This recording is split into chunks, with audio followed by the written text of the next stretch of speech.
Hola, mucho gusto. Soy Conchita García, es su programa Educación y Conciencia. Comenzamos.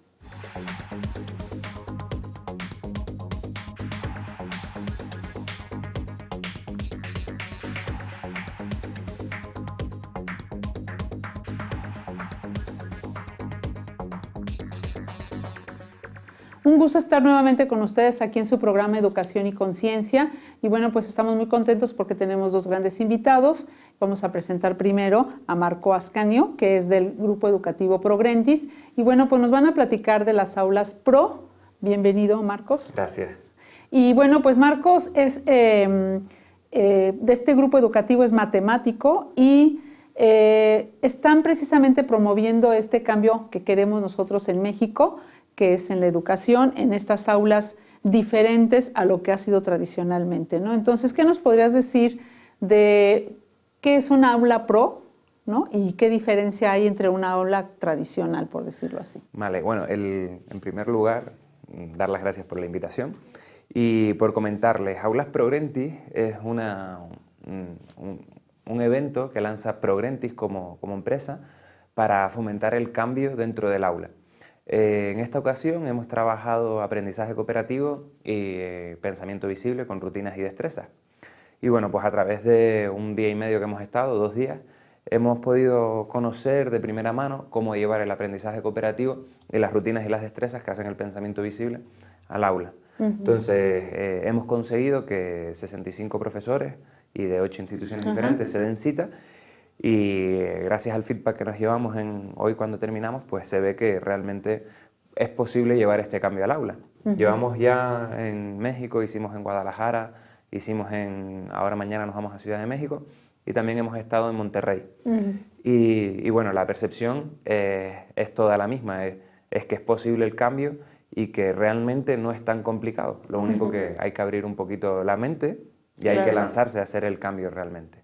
Hemos visto los cambios educativos que han tenido otros países, ¿no? Como los primeros en lo que es la prueba PISA, que pues ahí están rankeados países que no precisamente son de este continente. Nosotros estamos muy abajo todavía, todos los países de este lado.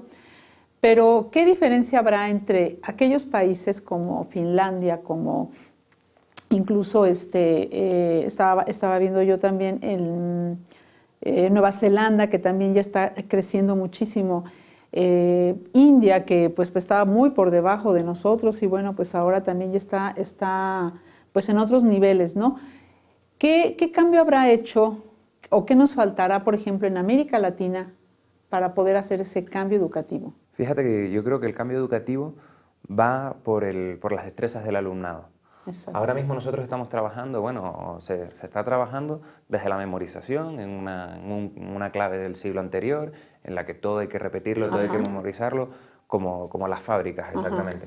Y fíjate que yo creo que realmente lo que tenemos que desarrollar son destrezas en los alumnos y que esas destrezas son los que nos ayuden a que el alumno pues prospere y mejore. Fíjate que no debemos centrarnos en exámenes estandarizados, claro, porque al fin y al cabo lo que nos convertimos es en fábricas que estamos produciendo alumnos para un test, para una prueba estandarizada, cuando en realidad eso mide lo que mide. Claro. Deberíamos de trabajar otro tipo de cosas, otro tipo de destrezas, otro tipo de habilidades, y más en el siglo en el que estamos viviendo. Sí. Los alumnos tienen en su bolsillo toda la información. Toda la información ya. Y ya pues la información no vale nada. Claro. El conocimiento no vale mucho, lo que tenemos que hacer es trabajar esa información y qué sabes hacer con esa información y ese conocimiento. Y fíjate que tú mencionas trabajo colaborativo o cooperativo, ese fundamental pues en la vida laboral, ¿no? Así es. Si no sabemos trabajar cooperativamente en una empresa o en tu mismo negocio, si no tenemos esas habilidades, esas destrezas, entonces, pues las vas aprendiendo, pero a través de ensayo y error, ¿no? Entonces, lo que se trata con este cambio que me parece muy atinado de parte de ustedes es estas destrezas y habilidades que van desarrollando, pues son en el aula y no pasa nada si te equivocas, no pasa, al contrario, es aprendizaje, ¿no? Ya sé cómo no, entonces ahora vamos a buscar el cómo sí, ¿no? Entonces, se basa en las destrezas y habilidades que pueda desarrollar el alumno. Pero necesitamos profesores, maestros, pues que estén empapados de esta parte porque muchas veces tenemos mucho tiempo y pues yo ya tengo mis añitos y yo me acuerdo que desde que yo estudiaba, pues que el trabajo en equipo, ¿no? Y el trabajo en equipo era ir a casa de una compañera, ¿sí? Nos repartíamos el trabajo y después... Cada uno pegaba su parte. Y cada quien pegaba su parte, ¿no? O sea, el trabajo colaborativo. Pero además yo nada más sabía la mía, tú sabías la tuya y aquel sabía la suya. Y cuando llegábamos a exponer, pues exponíamos, ¿no? Y entonces que te tocó, luego tú pasas, yo paso y todo era memorizado, ¿no? Si tú me preguntaras, a ver, de los trabajos en equipo que hiciste, ¿de cuál te acuerdas más? ¿Cuál fue más significativo para ti? Te voy a decir que pues ni me acuerdo. De ninguno, ¿sí? Total. Entonces, yo creo que, y muchas escuelas siguen trabajando así, ¿eh? Sí. Hoy en día, hoy siglo XXI, con alumnos ya del siglo XXI, se siguen en muchas escuelas trabajando de esa manera. Sí. Entonces, el cambio se tiene que... Fíjate que cuando empezábamos las formaciones, y bueno, es lo que suele pasar cuando empezamos las formaciones, nosotros les planteamos que qué saben sobre el aprendizaje cooperativo, claro, para saber de dónde vienen ellos y nosotros poder seguir la formación. Y muchos confunden el trabajo colaborativo con el cooperativo. Colaborativo es lo que tú estás diciendo, cada uno pone su parte. Ajá. Y ya está. Ajá. En el cooperativo se desarrollan otras destrezas y otras habilidades, como puede ser pues, la responsabilidad individual. O sea, ya hay roles, entonces. Claro, ya hay roles, ya hay funciones. Yo tengo que dar lo mejor de mí para que el equipo funcione y para que todo el equipo se nutra de mi parte. Entonces ahí realmente pues ya no vale un copia-pega de 4 partes en las que juntamos como si fuera un producto, ¿no? Yo me tengo que saber tu parte, tú te tienes que saber la mía. Hemos trabajado todo, estamos trabajando con el cara a cara, en el que ahora mismo es súper importante porque estamos todo el día pegaditos a la tecnología del móvil y la interacción cara a cara es muy importante. Y tú estabas hablando de tu época en la que hacían un trabajo y por suerte se iban a casa de un amigo y trabajaban ahí en conjunto, pero es que hay muchas escuelas que dicen que trabajan en cooperativo y lo que hacen los alumnos es que cada uno desde su casa, sin ni siquiera trabajar en conjunto, sino cada uno en su casa se prepara su parte, llegan a clase, la pegan y ya está. Y ya está. Sí, a mí porque me tocó una época en donde todavía pues las mamás no trabajaban, pero ahora que a mí me toca con mis hijos, pues sí era esa parte que tú dices, ¿no? Que tenemos que ir a hacer un trabajo en equipo y entonces todas las mamás decían, no, por Dios, trabajamos, díganle qué le toca y él lo hace. Exacto. Entonces vino esa parte, ¿no?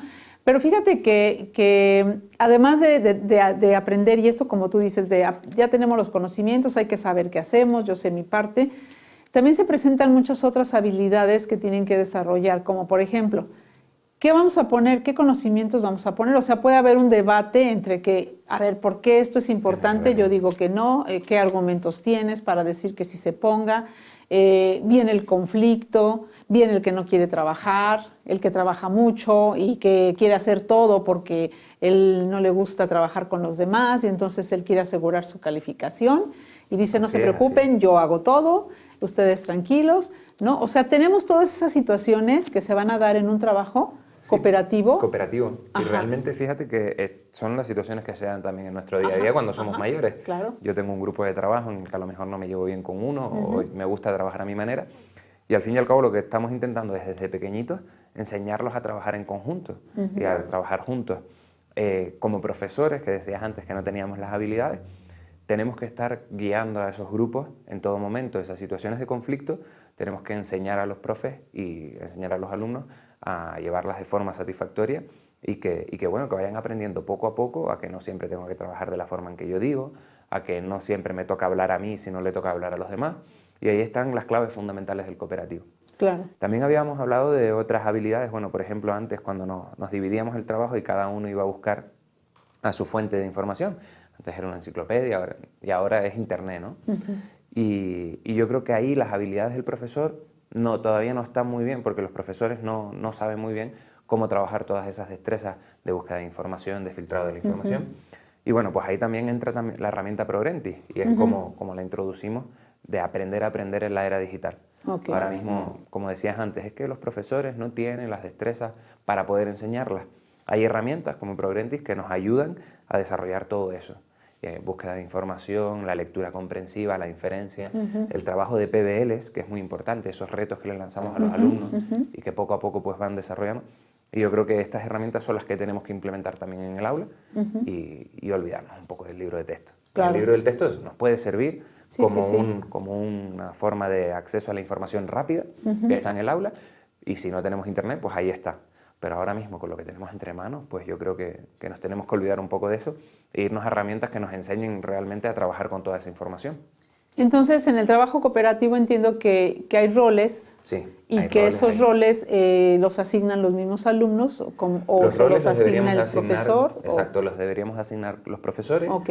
Entonces, bueno, pues lo que nosotros planteamos es que los roles se vengan desde abajo, desde el kinder, Ajá. y se trabajen desde el kinder hasta la prepa, y que puedan trabajar por roles, que el colegio decida, pues mira, hay un supervisor, un mediador, un coordinador y un facilitador. Cada uno de estos roles, que van a ser los mismos durante toda la etapa escolar, pues tienen unas funciones determinadas, que según el año en el que tú estés, pues la función será más complicada o no, y durante un año escolar tú tienes que pasar por los 4 roles, y así aprendes a trabajar desde todos los roles. Un facilitador, pues a lo mejor puede ser un alumno que es el que va a recoger el material cuando tenemos que hacer una actividad, es el que tiene que guardar pues todos los materiales. El coordinador pues puede ser esa persona pues que da el turno de palabra dentro de un equipo, el que pregunta si hay dudas para anotarlas. Un mediador pues es la persona, estoy poniendo ejemplos, Sí. puede ser la persona que cuida el nivel de ruido, y que además pues es esa persona la que va a hablar con el profesor de las dudas que ha anotado el coordinador, y así no todo el mundo levanta la mano para preguntar. Y ahí pues tenemos todo el supervisor, es el que ve si realmente están cada uno haciendo su trabajo. Entonces le vamos dando unas funciones ejecutivas a los alumnos. Entonces cada alumno tiene su función y se siente importante dentro del grupo, porque yo tengo que realizar una cosa que si yo no la hago, una función que si yo no la hago, pues el grupo no va a llegar a su objetivo. Entonces ahí conseguimos que todos se sientan partícipes, que todos sean importantes. Ya no estamos hablando de objetivos curriculares, sino de lo otro, de las habilidades, las destrezas que estábamos diciendo. Y durante un año tú vas a tener que pasar por todos los roles que hayamos establecido. ¿Para qué? Para que aprendas a hacer de todo. Decías antes, la persona que es esa persona brillante que no quiere compartir porque piensa que le va a bajar la nota, en un momento va a ser coordinador. Y ahí es cuando a él se le va a subir el ego, porque es el que da el turno de palabra. Pero en otro momento del año, él va a ser el facilitador, el que le toca ir a por los papeles, el que le toca hacer otras cosas, con una función ejecutiva mucho más sencilla. Él va a tener que aprender a estar al servicio de los demás a través de esa función y de ese rol. Entonces yo creo que esa es la gran potencia del cooperativo.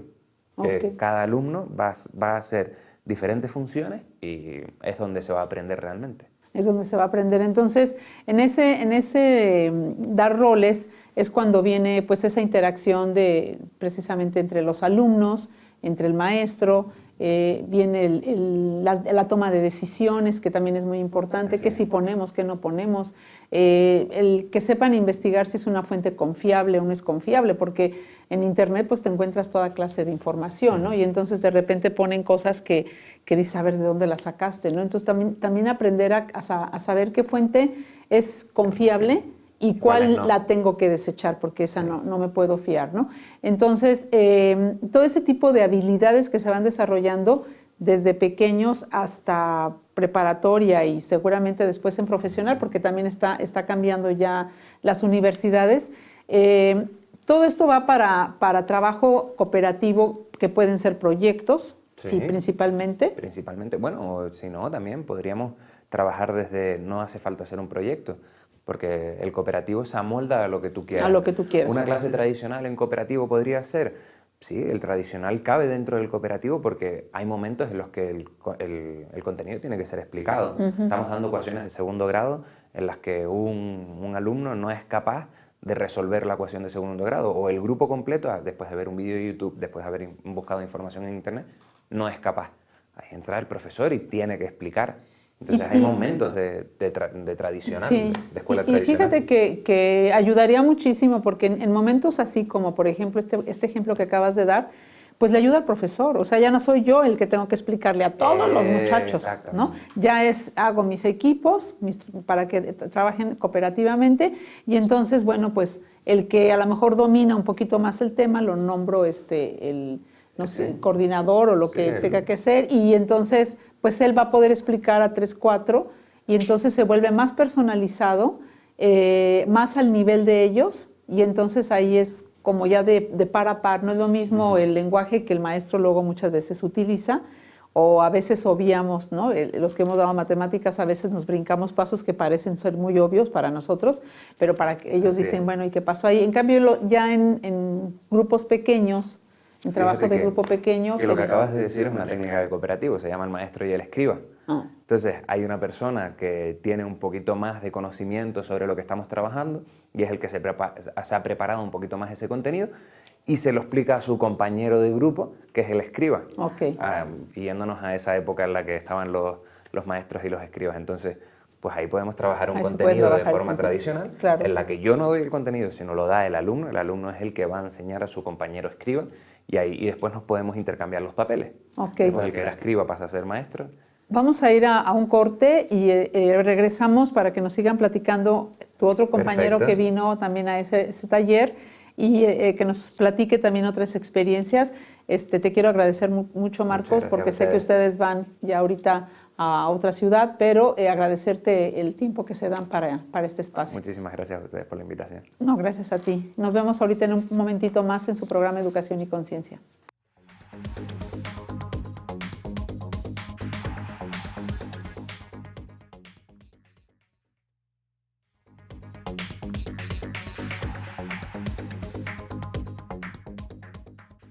Regresamos aquí a su programa Educación y Conciencia y bueno, estamos con personas que son del grupo educativo Progrentis, donde nos están compartiendo precisamente lo que son las aulas PRO, las aulas que vienen de trabajar con Progrentis, que es una metodología basada en retos.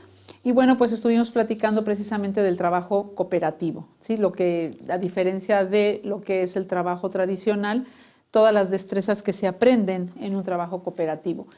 Y yo tengo aquí el gusto de presentar a otro de los compañeros, que es Floren Hernández, que también está ahí, que también es maestro de primaria, que para mí pues tienen que saber de todo ahí en primaria.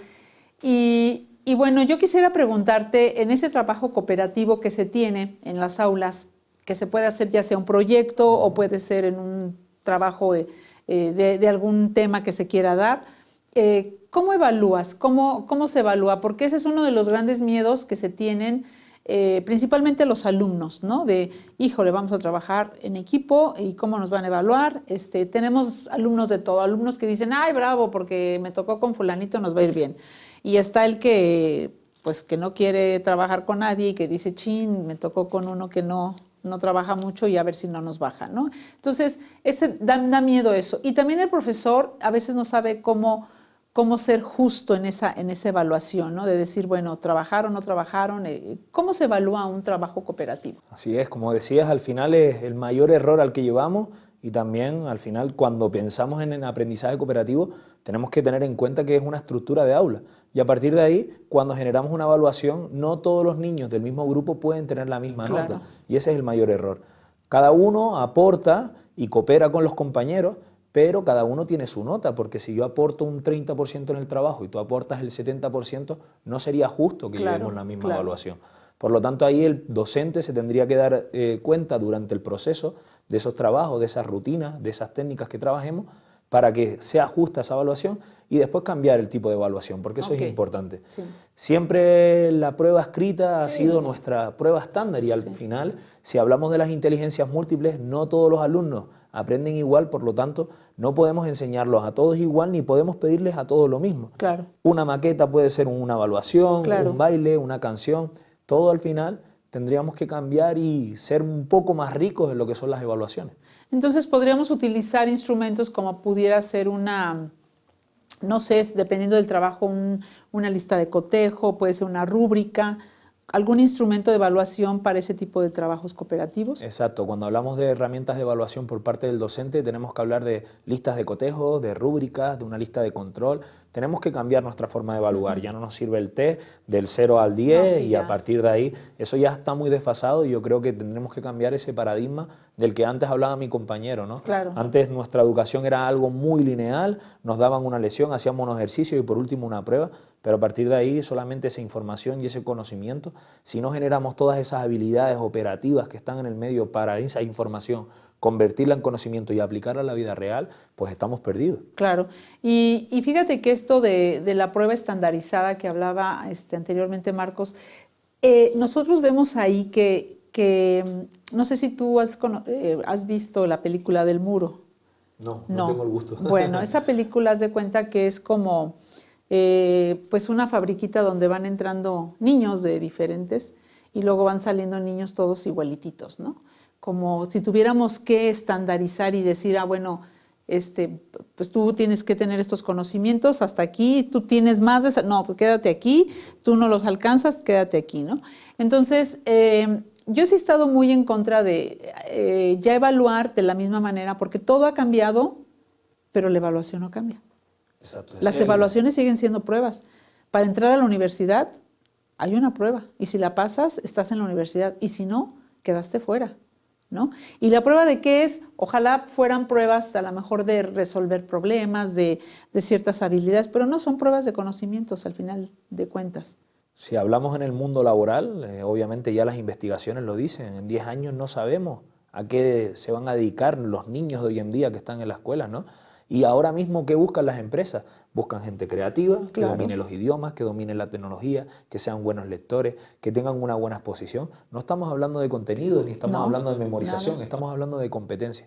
Por lo tanto, el sistema educativo debe cambiar. ¿Y por dónde debemos de cambiar? Porque estamos formando personas competentes. Y ahí es realmente también la herramienta ProRentis donde trabajamos nosotros. Desarrollamos unas habilidades y destrezas evaluándolo a través de las competencias, para que esa información la conviertan en conocimiento y la apliquen. ¿Y dan número o dan, porque son competencias, entonces es como en preescolar? En preescolar es logrado, no logrado, en proceso, ¿no? Entonces, tendría que ser así también nuestra evaluación con nuestros niños en primaria, secundaria y prepa, ¿no? O sea, si estamos hablando de competencias o estamos hablando de habilidades y destrezas, entonces tendría que ser, ya la logró, ¿qué crees que ya? O no está en proceso, espérame tantito, todavía le falta, ¿no? O de plano no lo ha logrado, ¿no? Entonces, tendría que ser así. Yo creo que sí, porque el propio nombre lo dice, es una evaluación, no una calificación. Claro. Por lo tanto, no puede ser solamente valores cuantitativos, también tienen que ser cualitativos. A partir de ahí, toda esa evaluación debería de generar un texto, un 7. ¿Un 7 por qué? ¿Por qué establecemos un 7? Un niño es un 7, no, un niño no es un 7. Claro. Un niño tiene estos aspectos a mejorar y esto los ha conseguido. Y tenemos que generar pues esos aspectos cualitativos también. Y por eso la evaluación debe ser más rica. El trabajo con rúbricas, por ejemplo, sí que nos da un texto y lo podemos asociar. Y podemos ver de dónde podemos partir y cómo podemos mejorar a ese niño. Entonces el profesor tiene que generar estos instrumentos, que ya pues ya hay muchos instrumentos, ¿no? Rúbricas, bueno, pues ya hay muchos tipos de rúbricas, ya ni siquiera hay que hacerlas, ya hay mucho de este material, ¿no? Pero sí tendría el maestro entonces que preparar su clase en el sentido de decir, bueno, vamos a trabajar esto, ese trabajo va a ser cooperativo, vamos a desarrollar tales destrezas, por lo tanto yo necesito evaluar al equipo y hacer pues el instrumento que sea más adecuado. Tendría que hacer eso el profesor. Eso sería lo ideal, ¿no? Adaptar a cada niño su evaluación, porque todos, no hay niño igual en una clase, todos aprendemos de forma diferente y por eso tenemos que generar evaluaciones diferentes adaptando la evaluación a cada niño. Y eso rompería el paradigma de los números, porque, por ejemplo, si un niño saca 6, pues un niño se siente mediocre, ¿no? O sea, estoy de panzazo, decimos aquí en México, pasó de panzazo, ¿no? Así, apenitas. Si alguien se saca 5, bueno, los papás cuando reciben las boletas de calificaciones, lo primero que hacen es fijarse si hay reprobadas o no. Así es. ¿No? Y dicen, ¿por qué el 5? Y no se fijan que a lo mejor hay como 3 10, ¿no? Y 2 9, pero hay un 5 que es en el que me fijo yo, ¿no? Entonces, eso también marca mucho al chico, al niño, en el número en el que me están etiquetando, porque ya soy un 5, o sea, en esa materia yo soy un 5, ¿no? Entonces, en inglés soy 5, porque no pasé a más. Entonces, ¿qué me dice un 5? Pues que no puedo, ¿sí? Que el inglés no es para mí, que toda mi vida voy a sacar 5 en inglés. No sé qué tanta cosa puede creer el alumno y llevarse esa creencia durante toda su vida. Entonces, en cambio, cuando tú le dices, todavía no logras las habilidades necesarias para que tú puedas tener pues un 8, un 9, un 10, entonces hay esperanza, ¿no? Como de decir, bueno, lo puedo lograr. Así es, un error etiquetar a los niños. Y obviamente pues qué daño puede hacer un -3, pero qué bien puede ser un +3, ¿no? Claro. Porque al final el símbolo menos y el más obviamente son refuerzos negativos o refuerzos positivos.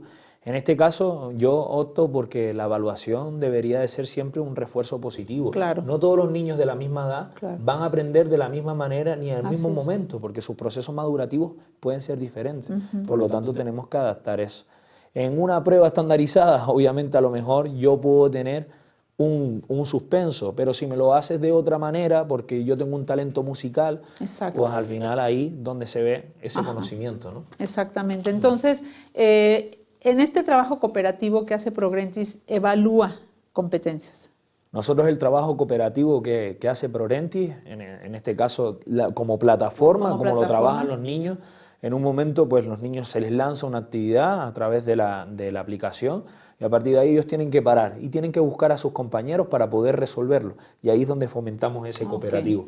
Yo vi el de preparatoria, de hecho hasta lo estuve trabajando, me gustó muchísimo porque es a base de retos, estás contra el tiempo y bueno, pues te lleva a meterte al internet, investigar para poder resolver un problema no estructurado, que eso también a mí me gustó, que le rompas la estructura al chico de lo que es un enunciado, ¿no? Para poder desarrollar esa habilidad de entender qué te están preguntando, porque ese es otro problema que tenemos, lo que es la lectura de comprensión. Yo daba física y entonces muchas veces pues el problema estaba mal, entonces yo les decía, a ver, vuélvanlo a hacer, o sea, yo les regresaba la prueba, vuélvanlo a hacer y me lo regresan, y si lo tienen bien, se los pongo bien, ¿no? Pero vuélvanlo a hacer aquí en clase, ¿de verdad? Sí, de verdad. Y ahí te dabas cuenta que no entendían el enunciado. O sea, no es que no sepan física, es que no están entendiendo el enunciado, no saben qué datos les están dando, no saben cuáles son las incógnitas que tienen que resolver, ¿no? Entonces, también esa parte de ahí es muy importante, la que es la lectura de comprensión, porque si no, no puedes resolver ese tipo de problemas, por ejemplo, ¿no? Fíjate que a nosotros, bueno, tenemos muchos ejemplos como ese, en el que el alumno lee el problema, oye, Floren, que no sé cómo es, y yo agarro ese problema, se lo leo yo, lo entono, voy lento, y él dice, ah, ahora sí, entonces el problema no es de comprensión, el problema es en la lectura, y es realmente lo que trabajamos desde la herramienta, desde edades de 4 añitos, en los que ya empezamos con una conciencia silábica y una conciencia fonológica también, y vamos generando ese proceso, porque un niño está aprendiendo a leer hasta los 7 años. Claro. Y muchas escuelas quieren que con 5 añitos ya aprendan a leer y ya está investigado a niveles de neurociencia. Nuestro cerebro está evolucionando hasta los 8 años. Claro. Por lo tanto, a partir de los 8 años aprendemos leyendo y la ventana del conocimiento es la lectura. Así Por lo tanto, ese proceso de lectura tenemos que trabajarlo y la forma de trabajarlo en este caso desde nuestra herramienta son con ejercicios en los que trabajamos pues todos esos movimientos oculares para generar esa comprensión y en un momento dado, cuando ya dominas esa lectura, poder trabajar el PBL. Y poder generar esa información desde el entorno que tenemos hoy en día, claro, que es el mundo digital. Que es el mundo digital, ¿no? Y que finalmente tienes tú un reto, por ejemplo, digo, yo me acuerdo de un ejercicio donde iba una lectura que va bajando rápido, pero acá tienes unos cuadritos con unas figuritas de colores que van cayendo y tienes que ir picando en las figuritas, pero tienes que ir leyendo. Entonces, decía yo, a ver, que ya así como de reojo veía y no perder la concentración de lo que estoy leyendo porque luego te hacen preguntas, ¿no? Entonces, esas habilidades de hacer 2 cosas a la vez también, o sea, son muy importantes desarrollar. Las mujeres, dicen que las mujeres podemos hacer muchas cosas a la vez que el hombre no. Yo no creo que ustedes no puedan. Lo que pasa es que sí, o sea... yo soy una excepción, entonces, pues yo creo que sí puedo. Claro que sí se puede. Lo que pasa es que las mujeres, yo siento que nos hemos visto en la necesidad, por ser madres, por ser personas que trabajamos, por ser gente que tenemos como muchas cosas a la vez, entonces hemos desarrollado la habilidad de a lo mejor estar hablando por teléfono, estar haciendo de comer y estar al pendiente del bebé, ¿no? Entonces, yo el otro día, mi marido me iba a ayudar a lavar trastes y me dice... Le digo, prende la tele para que te entretengas lavando los trastes viendo. No puedo, veo la tele o lavo trastes, ¿no? Entonces decía mi hija, pero ¿cómo? Yo pongo el iPad aquí y veo la película, lo que sea, y lavo trastes, ¿no? No, yo no puedo, o veo una cosa o veo otra. Entonces decíamos que el hombre que no desarrolla, no, lo que pasa es que no lo hemos enseñado a desarrollar esas habilidades. Yo estoy convencida de que sí lo pueden, hay personas que sí hacen 2 o 3 cosas a la vez, pero hay que desarrollarlas. Entonces, por ejemplo, a mí me encantó de preparatoria pues que al mismo tiempo estás haciendo dos y tienes que salir bien en las dos, ¿no? Porque ese es el reto. Exacto. Y cuando te retan a un chico, bueno, a mí me gustó, me gustan los retos, pero a un chico de preparatoria y de secundaria, bueno, yo creo que hasta de primaria, ¿no? El reto es lo que lo mueve, ¿no? Por eso están en los videojuegos metidos todo el tiempo, ¿no? Porque son puros retos, nada más que no van enfocados a algo pedagógico, ¿no? De ahí, Prorentis, pues hablamos de 3 palabras claves, ¿no? Destreza, conocimiento y motivación. Y la motivación viene por un reto. Nos movemos por los retos, ¿no? En actividades como esas, en las que estamos enfrentando los 2 hemisferios, pues al fin y al cabo necesitamos ese reto. Y eso es lo que nos mantiene activos y ahí es donde generamos esa destreza para generar ese conocimiento. Y ya, bueno, a niveles de neurociencia ya se está viendo que el coeficiente intelectual de hoy en día es la capacidad atencional. Porque estamos bombardeados de agentes externos y realmente el mantener esa atención durante un periodo largo es bastante complicado. Tenemos uno de los estudios más importantes ahora, bueno, el primer estudio neurocientífico, donde varias escuelas ya están postulando, en los que con una empresa que se llama BrainQ, a partir de una banda también en la que medimos pues 3 ondas cerebrales, ya estamos viendo Prorentis, pues esa capacidad atencional del alumno para generar actividades que realmente mantengan al alumno con esa atención. Con esa atención. Sí, porque al final si aumentamos nuestro porcentaje en atención, vamos a aumentar nuestro porcentaje en conocimiento. Pues, Florence, el tiempo se nos ha terminado, la verdad es que se va rapidísimo a los 15 minutos y que les tocó a cada uno, pero, y más de temas como estos que nos interesan mucho, ¿no? Yo quiero agradecer muchísimo al grupo educativo Prorentis, que nos haya dado la oportunidad de que vinieran ustedes dos al programa de Educación y Conciencia y platicar de esta parte del trabajo cooperativo, de lo importante que es y de que no es necesario que seas una escuela muy innovadora, sino que aunque seas tradicional puedes meter este tipo de trabajo, ¿no? Y ese tipo de sistema de nuevo aprendizaje, ¿no? Entonces, muchas gracias. Muchísimas gracias a ustedes por este espacio, ¿no? Y por hablar al final de lo que nos invade el corazón, porque esto para nosotros es un vocacionado y es realmente por lo que sentimos pasión. Así que muchas gracias. No, pues muchas gracias y nos vemos en una semana más en su programa de Educación y Conciencia. Hasta la próxima.